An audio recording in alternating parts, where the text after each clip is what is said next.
Alright, so ayan, natuloy na nga ang aming bakasyon. Dito kami ngayon sa Baguio City.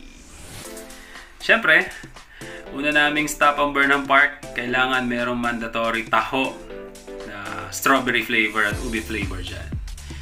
Konting laro dito sa Children's Park kasama mga kids. Siyempre, nandito tayo to make lots of memories, happy memories, lamig memories. Ayan, nandyan yun. Ayan yung dalawa. Siyempre, hindi tayo papahuli. Tayo rin, kukuha din tayo ng bike. Hindi po pwedeng sila lang papawisan. By the way, yung punta nga pala namin dito, medyo may kainitan. Parang hindi pa siya jacket weather. Siguro sa gabi, mamaya magkakaalaman tayo. So, for the meanwhile, enjoy lang dito sa Burnham Park.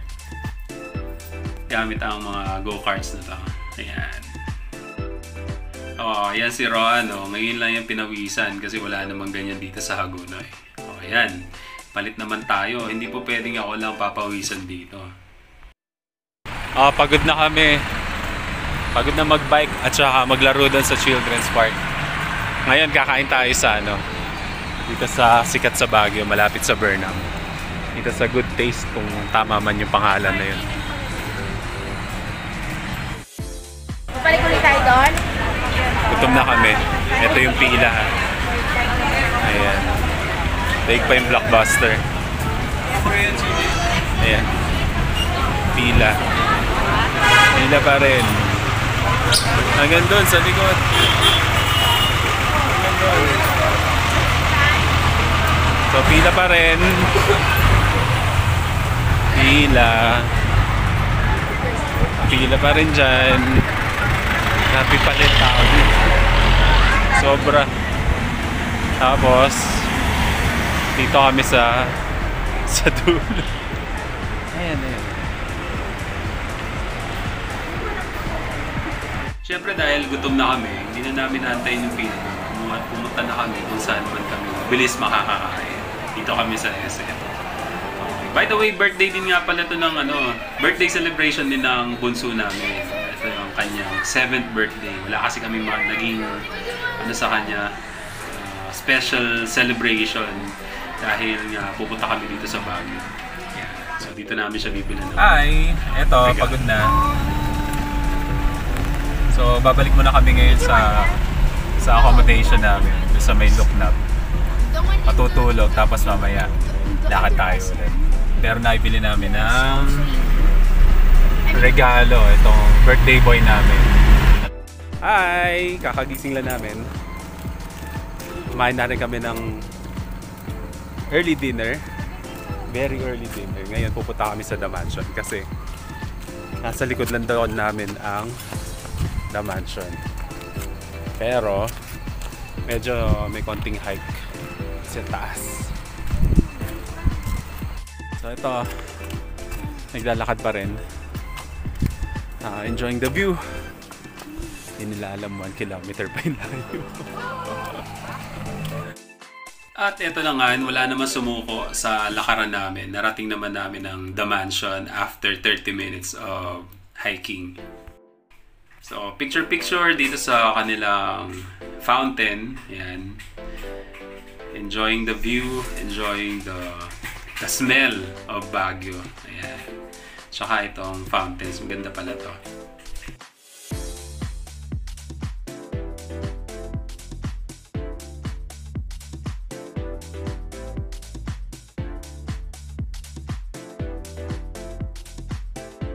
Tapos pagdating namin dito sa baba ng right park, meron pala ditong horseback riding.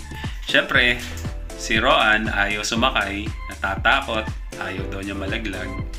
Hindi naman po pwede mag-isa lang itong bunso namin, kaya ako na sumama sa kanya. Ayan. Parang late nga kabayo para sa akin, parang nahihirapan siya. Ayan, parang mali yung size na binigay sa amin.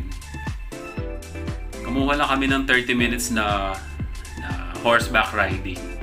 Yata to 350 pesos, pero kailangan mo pang magbayad ng extra 40 pesos para sa insurance for 24 hours na Malayan Insurance Company. Ayan. Enjoy naman syempre anak ko kasi first time niyang mag horseback riding pero hindi niya alam. Nakasakay na siya dito dati pero hindi nga alam niya talaga maalala kasi baby pa siya nun. At pagkatapos namin doon sa Wright Park, doon na kami ginabi. Tapos kumain na kami ng konti sa Jollibee kasi naantay namin ito magbukas ang sikat na night market dito sa Baguio. Plano talaga namin mag food trip dito. Wala naman kaming planong bilhin. Yun lang pinunta namin dito, yung pagkain. Kaso, sa kasamang palad, nabuta kami ng ulan. Ayan, grabe. Pagod, puyat. Tapos kinagabihan, maulan na ka na malamig na tubig. Pero sobra to grabe talaga kasi basang-basa yung damit namin dito. Talagang tumutulo yung sapatos namin, basang-basa, lubog sa tubig. Yung jacket ko basa, pati mga damit ng anak namin basa rin. Nabukasan talaga. Masama yung pakiramdam. Asawa ko nilaglag. Si Roan naman, masama yung pakiramdam. Parang tatrapasuhin.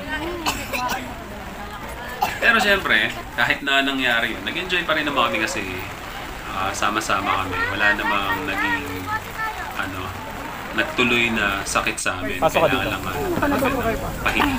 Ito, in order ko dito ay yung kanila. Yun. Dinakdakan.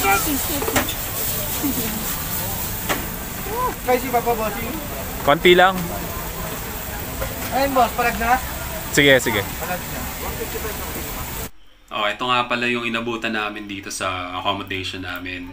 Sobrang foggy, ang labo talaga. Hindi mo makita yung nasa mas malayo kasi hanggang dyan lang sa malapit ang kaya makita kasi sobrang